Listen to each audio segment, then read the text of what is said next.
on, everybody? How you doing? This is Isaac, the Millennial Hope Dealer Grace, and we are live for our Millennial Takeover right here. I have this strong young brother with me right here. This is brother Quinton Cummings right here. And Quinton is a millennial right here, crushing it. He's in the ministry industry, teaching, young college students all about, the ministry, the gospel. And I was building with him before this interview. I'm super excited for you all to hear, Quinton's story and really get his understanding of what he's doing on a day in and day out basis as a millennial, providing that game and that inspiration to our community. So Quinton, we'll get started. Just tell our viewers, let's start off with a little bit more about you first personally. Yep. So I am from around Augusta, Georgia. Very small. It's about the size of this little thing right here. Very small. Come from single parent background. Didn't know my father. Grew up that way. Poverty, different areas like that. Gotcha. And got into college, man, and started noticing that I wanted more out of life because I saw what was there, and I saw when I go home, my classmates, they still chilling, still vibing. And that ain't what I want to do. Right. And so that's just really how my journey started. And I just knew that really more was out there because I was exposed to different things. Coming to Atlanta, going to California, different things like that. That travel. And, travel, watching people being exposed. And I'm like, okay, I want that life, but even better and greater to impact and help other people. Gotcha. Beautiful.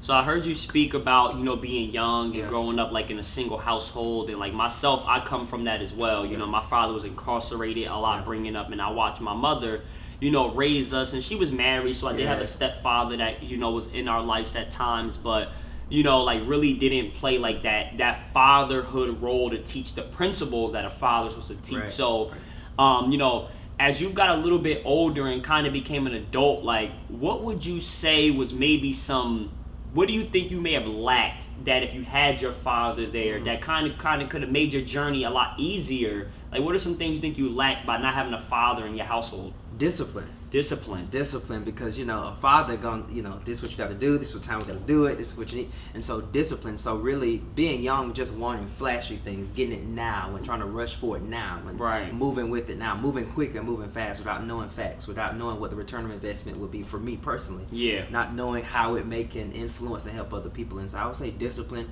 even relationally, like not even knowing in that area like what to do and how to talk and how to vibe. And so just learning rejection in different areas like that. So really the self-worth, I think all that kind of ties into that, really self-worth of who you are. And a mom can influence, she can help, but I just think a father, just a certain strong black manhood excellence that he can teach you that your mom can't.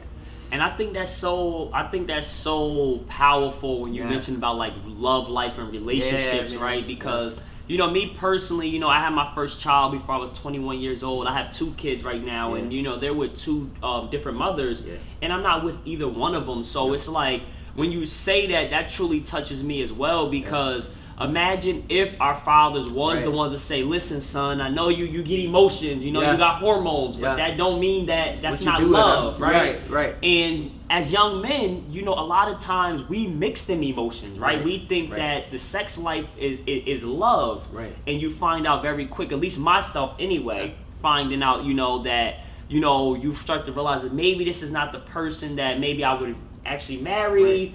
And what happens is we become to make that pattern, right? And we want to have less fatherless households, So I think that was really important. I know you mentioned about discipline. That discipline is so important because as a kid, what dad says goes, right? And if dad is leading properly and giving us that right guidance, it will certainly help us as we do get older. Like you said, with that delayed gratification, understanding women and rejection, and knowing how to treat women, knowing how to take the garbage out. The little things, right? It's the little things that are basic, like, manhood principles. So that was something that was really, really big that you mentioned. But on the flip side, I know you did mention about you went off to college. Like, tell us about that. Like, what college did you go to? What did you major in? Talk to us about like what were your expectations going into college, and then like kind of a little bit like reality once you was there. So I remember my mom and my brother dropped me off at South Georgia State in Douglas, Georgia, very small town, rural area, and I thought it's gonna be dope day one, and I'm like, what do I do?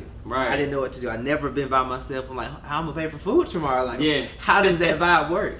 And so I remember sitting in my room and I'm like, okay, I got to figure out how to make this on by myself. How do I do it by myself? And so I knew that I wanted to really be known on campus, not just for, people knowing me, but I just want to always leave an impact wherever I go. Like when I leave, I want you to remember me there. And so got involved, ran for student body president, did that, won that, and was able to lead the campus globally in different areas of that, and just really helping them. Even like it's interesting how everything comes back full circle, because what I'm doing now, I was able to influence while I was there. Right. And did 2 years there, then went to, it's an interesting journey, went to Kennesaw State. And so that school was only like 1,500, 2,000 students. Okay. Kennesaw State's 30,000. Wow. So went there. Did not like it. Too many people that was there. I'm like, man, I gotta go. Went to Savannah State, HBCU, and was there for like a semester, and it wasn't really what I liked. And so then I went to University of West Georgia. Friends was there, and that's where everything kind of leaped. And the reality of it was, I had to be a man. Right, yeah. I had to grow up and be a man real quick because, mom still calling, what you doing? And I'm like, I got a shorty over, like, what you mean what I'm doing? Like, don't call me today. Right. But then it's like, I still needed that guidance, going back to the fatherhood thing. Yeah. Like, if I would have had that, I would have known how to navigate do that in different areas. And then just learning about what it means to be a strong black man if I'm around, 12 white counterparts, which happened a lot. If I'm speaking for the campus on the state level, it was many times where I was the only black person in the room. Wow. And you have to decipher between, oh wow, I'm impressed by you. Well, are you impressed because it's that the mythology that you have of me? Or are you impressed because of really my message? Right, my message. Right. And so I always showed up. I always had to show up. That's one thing that my mom taught me. Always show up. Gotta show up and make sure that you do it right. And so that reality hit, that I can be the only one in the room that's different, but still can make myself, with influence and impact and really make myself stick out in that way. And that's beautiful. That's beautiful, because like you said, you mentioned like running for student body and winning that as a young black man. I'm sure your candidates or your opponents weren't your skin color at all. I would almost assume that, and that's so big. And that's something that us as young black millennials, men or women, have to understand, is how to stay composed in a room when you aren't the majority. Right. And I tell my story all the time as an entrepreneur. I went out to a conference. I went out to a Find and Flip Summit. And in this conference, it was a 3-day event, and there was it was all types of levels. It was a couple young, but it was like middle class, and even people that were retired, all Caucasian American, corporate America, successful people that had the money but did not have the time and the lifestyle they wanted, right? So I'm this young black man from New Jersey, all the way in San Diego, and I had told myself that this is when I was the rebirth. Like this was when I was changing the narrative of who I was. It was back in 2016. I was still trying to figure out my way in entrepreneurship. And I went out to this event, and they had like a contest, right? And the contest was who can like shine the brightest, who can network the most. And they had this little app, and you had to kind of engage through the app, take pictures with attendees. You go up and you talk about quotes and all this different cool stuff, right? So on the third day, the first day was about 500 people at this event. By the third day, it was about, I would say maybe 150 people there, right? And literally, out of 150 people, out of 500 people, I was chosen as the outstanding participant of the event. So the mentor of it, the guy named was Kent Clothier. He's a really big-time real estate investing guy. He's one of the owners of Memphis Invest, which is one of the biggest real estate turnkey investing companies in the United States. And he called me up to the front of the room, and what he said to me was, he said, "Listen, Isaac, I've been watching this entire weekend. And you've been playing full out. Like I've been watching, you've been going to the biggest of the biggest guys. You've been doing interviews. You got that selfie stick. Like I've been seeing you moving around. Like I don't know you, but from what I see right now, like you're going places. Anyone that is around you should stick around you because you're going places." And what that did for me was, it almost proved my theory as a young child. Like I always felt like I would be great, right? And I'm sure you probably had that feeling at a young age, even though you didn't know what greatness was going to be. You knew it was coming. You just knew that you would be great, right? And I was a high school dropout, so football, all the typical American young black man dreams. I was not a rapper. Football, sports was out of the picture. So when I went out there to that event and I heard millionaires speak, a lot of them that entire event, and to get that co-sign from a multi-millionaire, it was kind of just like, I knew it. I knew I could be great. I just proved to myself this weekend where I said I was rebranding myself, that if I lock in and I played full out, I used to run the streets at that time. I was still living a mixed life. But going out there, I wanted to prove to myself that I can leave that back at home and go be great, son. And getting that reward was, it was like no other, because there was young white brothers in there, older white brothers in there that was competing. Like, they wanted to win that. Just as bad as I wanted to win, they wanted to win that as well. And to get that, to win it, I'm sure even with you, like, winning over the school, it's just like, it's like, wow. It's a mental note. It's a little pep talk with God to say, I see what you're doing. There's nothing I can't do at this There's point. nothing that I can't do at that point there. So that's amazing for you right there. So, so I know you went through your college journey. And I know we were speaking a little bit before this interview, and you mentioned to me that now you're like a youth pastor. Yeah. So talk to us about how that came about. Like, how'd you get into that? So that's interesting. I was in college, and so I grew up in church, and I hated it. I didn't want to do it. I'm like, this is too much. I can't keep the rules. I don't want to be in church all day. I don't have time. And so got in college, and I just wasn't vibing with it. And my sister actually was supposed to minister at a church, and she couldn't go, and they called me. So I'm like, I'll go speak, whatever. Talk about purpose, whatever. So we did that, and people just started booking me out of nowhere. And I stopped. I said, wait, because that's an assignment, not more so of something I like to do. Right. And you got to know the difference between the two. So I'm like, okay, I need to figure this out. And so I stopped it for a year, and then I opened up my own ministry. We did nonprofits in Atlanta and rural areas where I'm from. And we just started ministering to people. However, it was popular at the time, but it wasn't the right season for me to be doing that. Yeah. And so I always try to teach my mentees that, just because you're getting success from a thing doesn't mean that that's the right thing to do in that moment, in that time, in that season. Wow, that's beautiful. And so I stopped that, and I just went on a journey for a year, just really redefining who I was, rebirthing, like we were talking, like really understanding that part. And so end up just starting a college ministry. So I worked at this student housing apartments in Carrollton, Georgia, and students out of nowhere, man, was just coming up, you should start a Bible study, you should start a Bible study. I'm like, cool. So we did it one time. It was only supposed to be one time. Only 70 students showed up. I'm like, okay. Only? Yeah. I was like, only 70 students showed up. I was like, wow, this is crazy. But it was only supposed to be one time. I wasn't going to do it again. Ended up going to Tulsa for a conference, came back. They was like... Tulsa, Oklahoma? Yeah. Okay, Tulsa, so I went Oklahoma. Mike Todd. I don't know if you heard of him. No, I haven't. He's a amazing man, amazing guy, just a powerful person. And so I went to hear him, and I was really got empowered. Still wasn't going to do anything when I came back. They was like, let's start it again. So we started. Then 100 students showed up. I'm like, okay, this is becoming a thing. And so we made it a thing, just kept doing that, kept vibing, kept getting everybody involved, and really just doing things that goes against what church is known for. Yeah. So we'll play a Cardi B lyric behind one of my messages, or we'll play Roddy Ricch, just adding something different, because I always understood that, aesthetics attract, the other part will keep. And so that's how we began to do that. And so my pastor, he watched me, found me, and we just started working with the church, Oasis Church. It's a church and in Atlanta, and we started working with them and taking over the youth. And now it is crazy. Like, we launched Tuesday, over 110 students showed up. Wow. And so now it's just really, the journey of it is fun. And what I'm trying to really build with them is understanding that you can be who you are, you can live your life, and you can still have that connection with God on your level and based on what you want to do. It's not about the rules, it's about your relationship.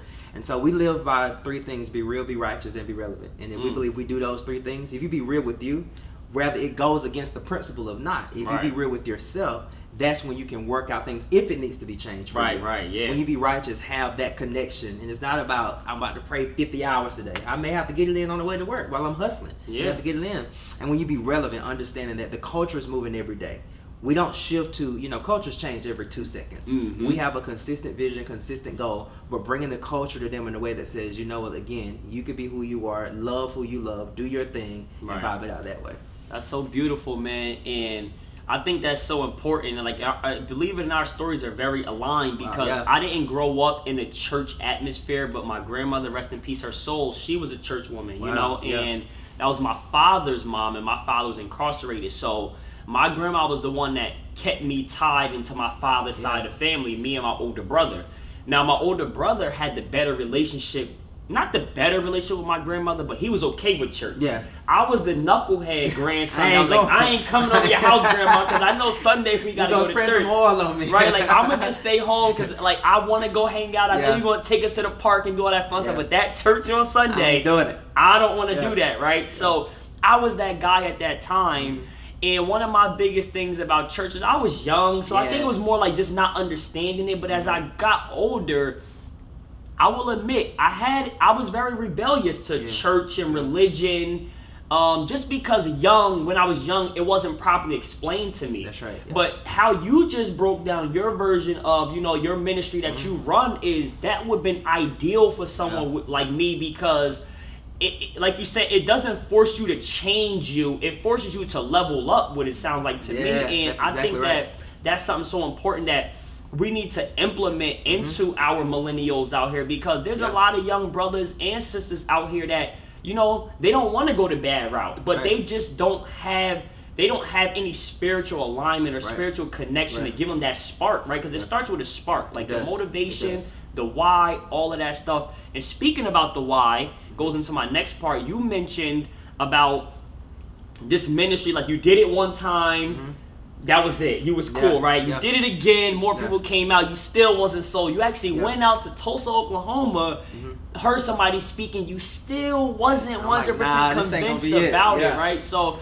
I think what the viewers need to take away from this is that what was that turning point, or really what I would say, what was that why factor, like that why that made you say, you know what, now it's time to make this my new normal? So like, what was that why that made this reality? Me knowing that my purpose have to submit to the assignment of God on my life. Yeah. My personal desire. And a lot of times, a lot of things I don't want to do. Yeah. But I have to, because it's greater than me.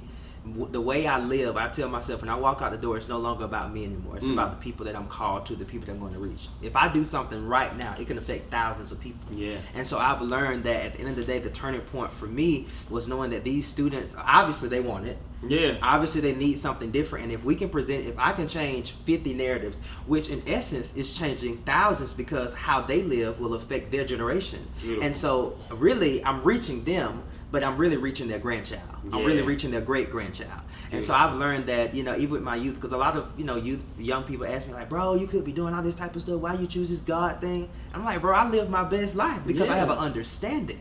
And so if I can get 10 people to understand that, they're going to tell 10. They're going to tell 10. And so that was really the turning point for me, knowing that, my personal desire have to submit to the purpose and the plan of God for my life. Because at the end of the day, whether we quantify it or not, it's going to be his plan over what he wants, what we want to do. Yeah. Because you can look at me like, nah, bro, like I don't want to wake up at 5. But I know it's not about me. Yeah. And so that was the turning point for me. Responsibility. Yeah, it's responsibility. And it's a lot of pressure. It's a lot. Because, it is. College students, they see you as perfect. And I let them know day one, I'm not perfect. Right. I may say something, and I'm the preacher, but I may say something. Right. But I just let them know, man, you can vibe the same way you are. And I really put a message on it. It upsets people when I say it. I'm like, listen, if you just finished smoking, just finished drinking, if you high right now, pull up. Right. Come to the front row. Yeah. Because I want you to know you don't have to change nothing before God accepts you. Yeah. My grandmother taught me before, she was saying like, if you go fishing, you can't clean the fish before you first catch it. So you have to catch it first. And then, I tell them, my job is not, I don't want to get people to Christ the first day they come to us. Beautiful. If I love you, right, and love you right where you are, that's your decision to make with God. I'm going to teach the word, I'm going to teach it relevant, teach it in that way. And that's just the way we vibe. And so that was a turning point for me. And now, I told my team the other day, it's no turning back at this point. At this point, everything that we wanted to do have to submit to how we can push people to their purpose. Right. And I think that is so beautiful, and that was very, very well articulated and well put, that anybody can understand that. But what I think the message that I got away from that for our viewers and the millennials out there is that a lot of times we get in our own minds to believe that success and entrepreneurship and doing the right things, it's a certain look, right? And I felt, and I had that early on, right? And meeting Jay as a 3-time felon turned real estate mogul inspired me. Jay Morrison, my mentor, it inspired me because it was a person with in a sense, a dirty background, right? Yeah. So it made me at the time say, okay, well, I'm not a felon, but that's the course that I'm on. Because I was running the streets, I was hustling. But if this guy right here was a felon and is successful, that's what inspired me, right? And then as I began to meet more entrepreneurs, and I started realizing that these people aren't living like perfect lives. Yeah. Like this person, they saying curse words. I thought I had to stop cursing. I thought I had to, I can't drink, I can't party, I can't, I thought I had to really change everything, right? I had that perception of what I thought success was. Yeah. But then when I was able to actually manifest and realize that, no, I do still have the control of my life and my destiny. Yes, sir. Again, there's going to be responsibilities and things I'm certainly going to have to change, but I do not have to lose me while going on this journey. And I think that that's one of the biggest things for young black men, certainly, as well as young black ladies as well, because we want to keep our cool. We want to keep our freshness, our swag. We want diamond chains, but we need to understand that we need to do it responsibly, right? Like, we got to do it responsibly. And that was one big takeaway that I got early in my career. Actually, when I actually met Jay in person, on my 22nd birthday, I came out to a conference out here in Atlanta, and long story short, Jay and the team took me out after me hustling at that event, going out there shining bright, letting them know who I am, and they took me out, right? And we all went out, we had a good time, and even just to see my mentor in the club, right? It was like, wow, like, I didn't know that, that somebody exists. Right? I didn't know that was even real. So like, I'm vibing, champagne, they bought me bottles, and it was just like, those was the small moments that kept me ticking. Like, okay, I don't gotta be that type of person. I don't gotta change everything. I can still to get there, right? So I think that your message is going to continue to put millennials on notice that, it's not a life transformation. It's certainly on a journey of it, but come as you are. It may not happen that specific moment. Come as you are, and come for better, right? So I think that's very, very good. So, I mean, at this point where you are now, I know you guys just launched. You said this week you guys launched, or last week you guys launched. Had a great outcome. So, I mean, talk to me about like what's next. Like, what are your goals behind this? How can the viewers find you? How can they get involved with this if they're interested? So what's next for us is to continue to take this thing globally. I want to reach a lot of students, and even go into high schools and really reach rappers and basketball players, because they may not have that. And I want them to know too, it's not a certain look you have to have, because a lot of people don't connect with God because they've done something. And that's the best way to connect. And so that's really what's up for us, is continue to intertwine culture and faith together and try to drive it that way. And so they can connect. My Instagram is @Quinton Cummings, and we vibe, and all my information is there. And I'm always putting information out and different things out, and I'm trying to now speak on a place of culture, and more so not saying God a lot, because not that I'm ashamed, because I love God. However, at the end of the day, if I have to say God in every message I do, God is, it's not really in me. I'm speaking it trying to make you believe it, but if I live my life in that way, I think it can reach more people, and it's been doing it, and that's how we've been reaching our students. And I tell you, man, I get students all the time who say they was going to commit suicide. They were going to, leave their family because their family don't believe in what they're doing, and because of the impact we're making on their life. And it's because of the team that we have too. It's not only me, it's because of the team that we have. And the impact we're making is really shifting their life, changing their life, allowing them to stay in school, allowing them to know, like, listen, if I want to go be a rapper, I can do that and still have my alignment with God, because everybody won't be used in the local church. Some people are going to be rappers and entertainers, and I believe that's where we need more faith in right now, so they can kind of connect in that way. Connect that, no, and I think that that's so true. And you're speaking just volume, levels, energy. And that was one of the reasons coming down here in Atlanta was about like linking up with millennials, like powerful young brothers out here, man, young sisters as well. But like, your story is amazing. You're in your own lane. You didn't try to go out there and just, everybody doing real estate, let me go do real estate. Everybody trying to do credit, let me go do credit, right? Everybody want to be like, you found something that God truly had for you, right? And he had to knock you on your head a couple times to realize, get it right. But at the same time, you didn't go against what God had in stores for you. And I think that that's something that we all as millennials really got to understand, is that you have to have some level of faith, right? And he mentioned it's not always just about a religion, but it's about you having your personal message with God and utilizing that message to be more in tune. And I was telling you my story of like how I had my, beating cancer, and when the first time I heard God really speak with me, to having financial hardships and worrying, and then I told you how I found, the rent money in my coat pocket, and that really reassured me and put me on notice that it's just really all about just having that faith. Like we're always trying to control every moment. We're trying to make sure that we did what we need to do to guarantee success.